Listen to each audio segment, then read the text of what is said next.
You know that moment when you wake up happy, ready for a peaceful day, just wanting to relax and enjoy life? Well, I was in exactly that mood. The plan was simple: a hearty breakfast, sunscreen, and a nice dip in my pool. After all, I had worked hard to get my dream house, and nothing gave me more pleasure than enjoying the backyard on my days off. But when I opened the door to the backyard, the sight I saw made my brain freeze for a moment. My pool, my beautiful, crystal clear, refreshing pool, had turned into a gray block of cement. I blinked a few times, trying to understand what the hell was going on. The bright blue water I'd expected to see had been replaced by a sea of solid concrete. It wasn't a bit of dirt. It wasn't a bad joke. My entire pool had been murdered by an absurd amount of cement. The feeling was similar to when you see your car being towed away, or when you discover that you've left a purchase of meat out of the fridge all day. A kind of despair mixed with pure anger. My brain started spinning at 1,000 miles an hour, and that's when a name immediately popped into my head. Karen, the president of the HOA, my dearest neighbor, who had been nagging me for months because my pool didn't meet community standards. For those of you who have never had the displeasure of dealing with an HOA, imagine a small authoritarian government within your own neighborhood, led by people who have nothing better to do with their lives than watch other people's lawns. And Karen, oh, Karen was the worst of them all. Ever since I moved in, this woman had been trying to find a way to make me follow her little rules. The problem? My house was built before the HOA existed. That means their rules didn't apply to me. And that possessed her. Every week she'd come up with a new complaint. Your garden isn't up to standard. Your balcony chairs aren't approved. And the classic, your pool doesn't meet HOA regulations. But no matter how hard she tried, she couldn't make me change anything. And that made the woman foam with hatred. So now, looking at my completely destroyed pool, I knew. Karen had crossed the line. I walked towards the backyard wall, trying to see if I could find any sign of who had done this. And that's when I saw it. Dry cement footprints on the ground, leading up to the side gate. Someone had come into my yard and poured tons of cement into my pool. And I knew exactly who had given the order. I took a deep breath. I could have freaked out at that moment. I could have screamed, broken something, kicked the wall. But no. I was going to solve this the right way, because what Karen didn't know was that this wasn't just a good neighbor act to fix my pool. This was destruction of property. That was crime. And if she thought she was going to get away with it, well, she was about to get the worst surprise of her life. I'm a patient guy. Really, I am. But there's a limit. And that limit is filling my pool with tons of cement. I stood there, looking at what was left of my blue paradise, now transformed into a solid, lifeless block. My brain wanted to understand the logic of it. How does someone reach such an absurd level of pettiness and control that they have someone else's pool cemented over? But then I remembered. It was Karen, the same human being who had once tried to fine a neighbor because the color of his car didn't match the aesthetics of the neighborhood. The same woman who once called the police because children were playing in the street making too much noise. The same creature who managed to annoy even the letter carrier, who refused to deliver letters to her house because she always found something to complain about. In other words, it was personal. Looking around the yard, I made a mental checklist of what I already knew. 1. Someone poured cement here, and it wasn't a mistake. 2. The dry footprints indicated that they had gone through the side gate. 3. I was sure who was behind it. Now it was time for proof. I took out my cell phone and went straight to the side of the house where my security camera was. My past self was a genius for installing that, because the recording showed everything. There it was, a cement truck parked in the middle of the night, 2 men in Benson & Sons uniforms carrying equipment, and then her, Karen, in all her arrogant glory, pointing at the pool as if she were a queen giving orders to pave an empire. I had it all on tape. I stared at the screen for a few seconds, laughing to myself. Did this woman really think I was going to wake up See a swimming pool turned into a concrete coffin and just accept it? That I was going to shrug my shoulders and think, well, I guess my house is up to neighborhood standards now? Poor thing. With the video saved and ready to use, it was time to go to the HOA queen and see what her excuse was. I walked over to Karen's house. The garden, as always, was perfectly symmetrical. The lawn looked like a golf course carpet. Even the plants seemed to have been trained militarily to grow in the same direction. I rang the doorbell. Nothing. I rang again. And then I heard footsteps. The door opened and there she was, reading glasses on her face, an impeccable beige sweater, and the expression of someone who was ready to complain about something. "Have you come to give me some good news?" she said, with that tone of superiority. I took a deep breath. "Actually, I came to ask you about a little incident." She arched her eyebrows, feigning confusion. "Incident?" I crossed my arms. "My swimming pool." She forced a fake smile, that classic smile of someone who has already planned everything. "Ah, that. Yeah.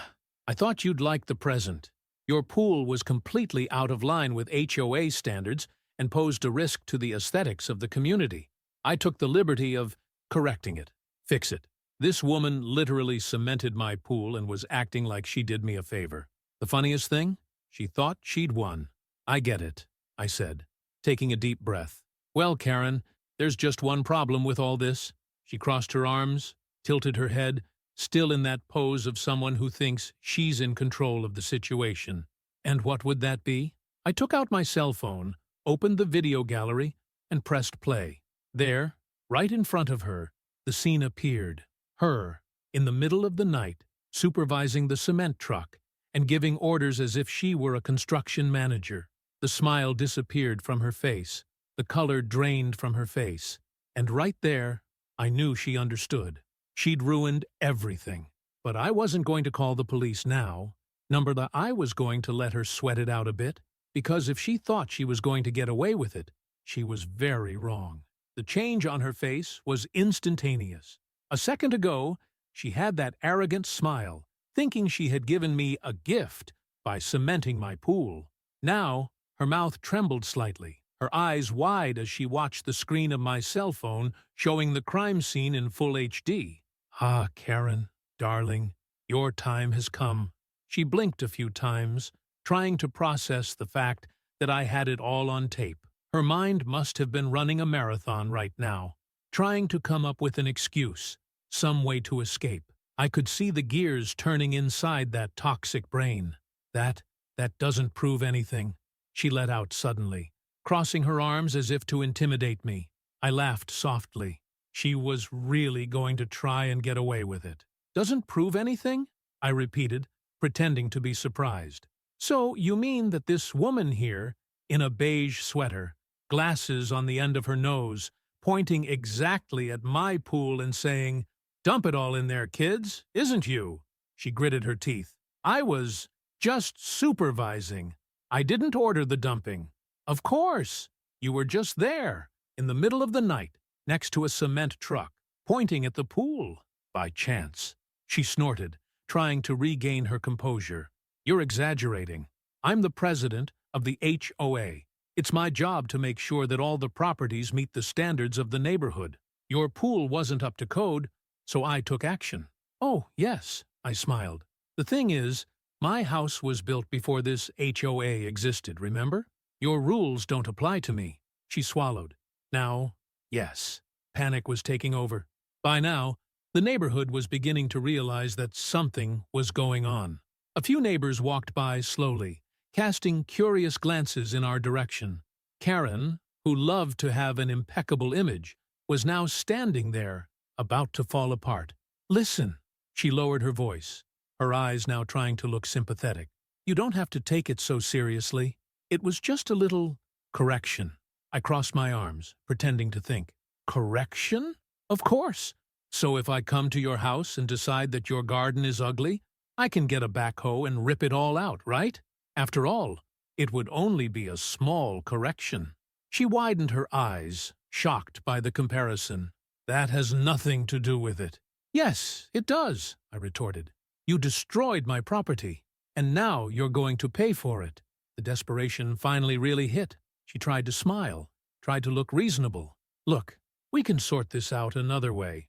How about a deal?" "A deal?" "Yes, I can pay to refurbish your pool. We can find a compromise, without involving the police or lawyers, of course." Now, she wanted a deal. Now, after I'd poured tons of cement into my pool and pretended I was doing a favor, I could have accepted it. I could have taken her money and sorted it out quietly. But where was the fun in that? So I smiled. "You know what, Karen? I like to do things the right way." She nodded hopefully. "Yes, exactly. The right way. Which means I've already contacted a lawyer and filed a complaint against you." Her smile died there. "What?" Now the show was complete. She lost color. Her hands were shaking. The horror in her eyes was priceless. You can't do this."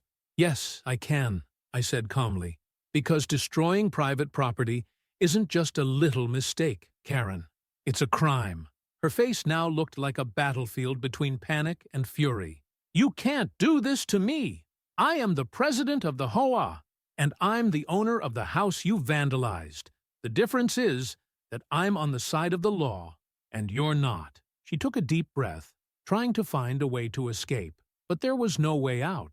Karen wanted to play at being the boss of the neighborhood, thinking she could dictate the rules to everyone.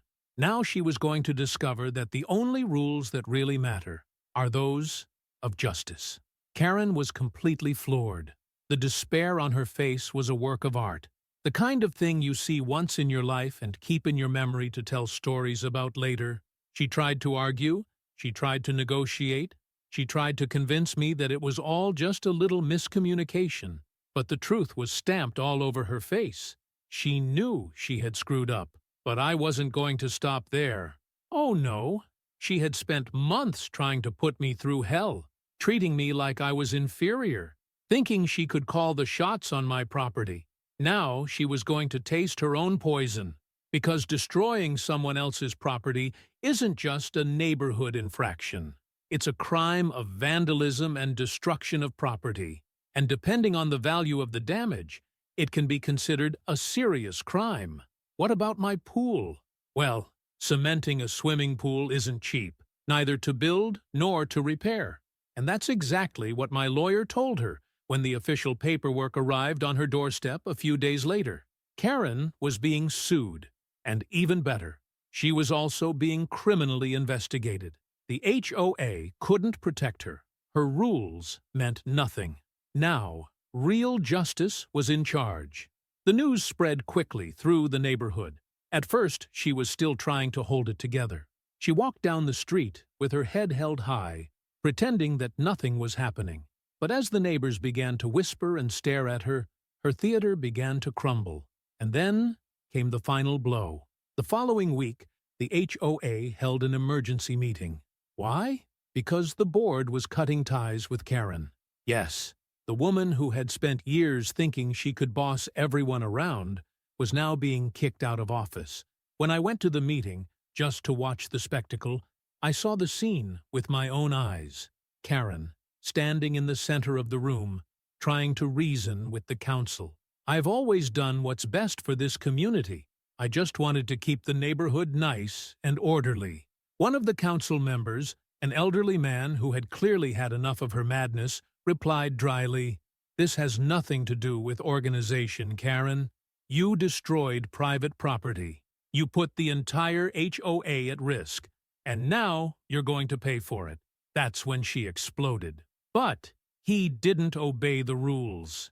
The entire hall fell silent, and then someone laughed. Because that was the point. I didn't have to obey the rules, and now Karen was going to pay the price for trying to force me to follow them.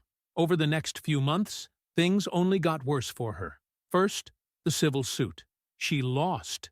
The judge didn't even need long to decide that Karen was completely guilty. The evidence was indisputable. The video of her ordering cement to be poured into my pool was the icing on the cake. The compensation she had to pay to cover the damages? More than $50,000. But it didn't stop there. The criminal case continued. The HOA tried to pretend it had nothing to do with it, But the judge wouldn't let it go. Karen was found guilty of vandalism and destruction of private property. And the sentence? 2 years probation, community service, and a permanent criminal record. In other words, Karen, who always made a point of bragging about her impeccable reputation, now had a criminal record. And as if that wasn't humiliating enough, the HOA officially kicked her out of the position of president. The Queen fell. Now, she was just another bitter neighbor with no power, no control, and an empty bank account. She couldn't take the humiliation. After a few months, the "for sale" sign appeared in front of her house. She moved out. Karen, the neighborhood tyrant, had been defeated. And what about me? Well, after the compensation money came in, I had my pool refurbished. It was blue again, beautiful and perfect. And on the day it was reopened, I made sure to invite all the neighbors over for a barbecue. The best way to celebrate? A pool party, right in the face of the former HOA president. And all I could think was, he who laughs last, laughs best.